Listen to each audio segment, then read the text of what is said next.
મિત્રો, મોબાઈલને કારણે એવી ઘટના બની જે જાણી તમે પણ ચૂકી જશો। મોબાઈલને કારણે એક યુવતીને પોતાનો જીવ ગુમાવવાનો વારો આવ્યો છે અને આ સમગ્ર ઘટના કે પોલીસ તપાસ થઈ રહી છે। મિત્રો, ભુજમાં મોબાઈલને કારણે એક ગરીબ પરિવારે પોતાની દીકરી ગુમાવી છે। તો ચાલો જાણીએ સમગ્ર ઘટના અંગે।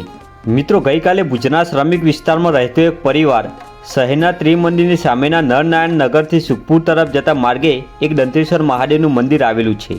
ત્યાં મંદિરની પાછળના કચરાના ડમ્પિંગ યાર્ડમાં આ પરિવાર કચરો વીણવા ગયો હતો। આ દરમિયાન પરિવારની અંદાજિત 22 વર્ષની યુવતી કાજલ ફોન પર વાત કરી રહી હતી।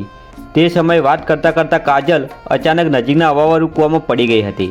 પ્લાસ્ટિક કચરો વીણવાનું કામ કરતી કાજલ લાલજી વાઘેલા નામની યુવતી કૂવાના પાણીમાં ડૂબી જતાં મરણ પામી હતી। કરુણ બનાવના પગલે અરેરાટી સાથે પરિવાર આઘાતમાં સરી પડ્યો હતો। યુવતી કૂવામાં પડી ત્યારે તે મોબાઈલ ફોન પર વાત કરી રહી હોવાનું જાણવા મળી રહ્યું હતું। મિત્રો, બનાવના પગલે ગભરાઈ ગયેલા પરિવારજનોમાં ભાગદોડ મચી ગઈ હતી। આ ઘટના બાદ ભુજના ફાયર વિભાગની ટીમ તાત્કાલિક ઘટના સ્થળે દોડી ગઈ હતી અને યુવતીના મૃતદેહને રસા વડે બાંધી બહાર ખસેડ્યો હતો।